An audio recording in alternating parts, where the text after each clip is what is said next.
Dans l'industrie musicale, tout est question de droits. Pourquoi? Les droits sont synonymes d'argent, ce sont eux qui véhiculent les royalties et qui permettent aux artistes, aux parties prenantes des morceaux d'être rémunérés pour leur contribution à la création musicale. Bonjour et bienvenue à tous, c'est William, le CEO de Bolero. Aujourd'hui, on va aborder le sujet des droits musicaux qui est un sujet central et majeur pour tous les investisseurs qui souhaitent se constituer des portfolios d'actifs musicaux. On va aborder plus précisément la différence entre les droits master et les droits publishing. Pourquoi c'est important de faire la distinction? Tout simplement parce que ce sont les droits qui aujourd'hui ont leur propre source de revenus et donc qui déterminent l'argent, les revenus qui remontent jusqu'aux ayants droit et aux détenteurs de ces actifs. Et savoir les distinguer est essentiel pour bien comprendre comment investir dans la musique. Pour bien les différencier, on va faire un petit exercice visuel. Imaginons un vinyle. Aujourd'hui, la propriété intellectuelle musicale, donc les droits musicaux, ont deux faces comme un vinyle. D'une part, on a les droits master qui correspondent à la face A, et si on retourne le vinyle, on a les droits publishing qui correspondent à la face B. Rentrons dans le détail sur les droits master. Les droits master, c'est tout simplement ce qui protège l'enregistrement,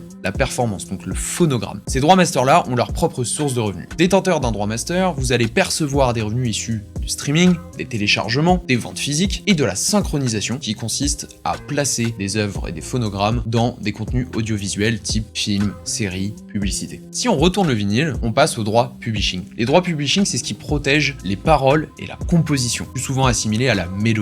Les droits publishing ont également leur propre source de revenus. On y retrouve toujours le streaming, mais on va aussi retrouver 8 autres sources de revenus que sont la radio, les diffusions publiques, la synchronisation toujours, les revenus issus du live, des concerts, des festivals, et aussi un revenu très intéressant qui va nous amener à notre exemple pour cette vidéo, les revenus issus des covers ou des réinterprétations des œuvres. Prenons Feeling Good, qui est un morceau qui a été créé et enregistré par Muse.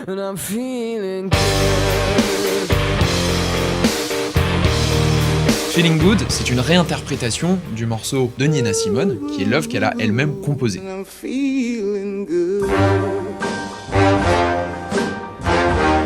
Feeling Good, c'est un morceau qui aujourd'hui a généré plus de 127 millions de streams, donc si vous détenez les droits master de Feeling Good, la version de Muse, vous allez percevoir une part proportionnelle des revenus issus de ces streams. En revanche, si vous n'avez pas les droits master de Feeling Good, la version de Muse, mais si vous avez les droits publishing de l'œuvre qui a été composée par Nina Simone, à chaque fois que la version de Muse est streamée ou qu'une autre réinterprétation est vendue, vous allez tout de même percevoir une part sur les revenus qui ont été générés. Prenons un autre exemple. Si on prend le titre Skinny Love de Bon Iver.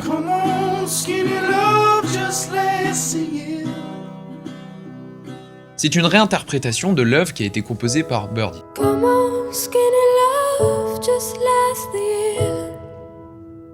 Aujourd'hui, la réinterprétation de Bon Iver a généré plus de 700 millions de streams à travers le monde. Donc si vous avez les droits master de la version de Bon Iver, vous allez percevoir une part proportionnelle des revenus générés par ce morceau. En revanche, si vous avez les droits publishing de l'œuvre composée par Birdy, eh bien à chaque fois que la version de Bon Iver est streamée, vous allez également percevoir une part proportionnelle. Alors pourquoi est-ce que c'est essentiel et pourquoi est-ce qu'il faut que vous compreniez dans votre position d'investisseur ou de fan de musique? Tout simplement puisqu'aujourd'hui, quand du chiffre d'affaires est généré pour rémunérer la propriété intellectuelle musicale, ce chiffre d'affaires est toujours partagé entre les détenteurs de droits master et les détenteurs de droits publishing. Le split est assez classique et standard. Par exemple, pour les streams, c'est toujours 85% pour les ayants droit master et 15% pour les ayants droit publishing. Les streams n'ont pas la même valeur d'un pays à l'autre, d'une région à l'autre, comme par exemple en France. Lorsque 1000 streams sont générés, il y a une différence de valeur et de revenus en fonction de qui a généré ces streams. Pour 1000 streams générés par des auditeurs qui sont abonnés, dit premium, c'est 5,05€ qui vont être partagés entre les droits master et les droits publishing. Pour 1000 streams générés par des auditeurs qui écoutent grâce à la pub, dit freemium, c'est 93 centimes d'euros qui vont être partagés entre les masters et le publishing. Alors pourquoi est-ce essentiel pour les investisseurs afin de prendre des décisions informées? Tout simplement puisque chaque droit a ses propres flux de revenus. On les a vus, 4 sources de revenus pour les droits master, 9 sources de revenus pour les droits publishing. Finalement, les droits master vous permettent de bénéficier d'un revenu plus concentré sur le streaming et les downloads, puisque 85% des recettes qui sont générées par cette source arrivent aux droits master, alors que le publishing va vous offrir une diversification et une exposition à plus de sources de revenus, et notamment certaines sources qui sont très intéressantes, comme les performances live ou l'utilisation de l'œuvre dans un contenu audiovisuel. En fonction de vos objectifs, de votre compréhension et de vos goûts musicaux, dans la plupart des cas, vous pouvez choisir entre l'un et l'autre grâce aux Songshares, ou bien bénéficier d'un mélange des deux droits dans les catalogues shares. J'espère que cette vidéo vous a aidé à mieux comprendre la différence entre droit master et droit publishing. N'hésitez pas à mettre un like sur la vidéo, à vous abonner à la chaîne pour mieux comprendre l'industrie et continuer de découvrir comment fonctionnent les droits musicaux.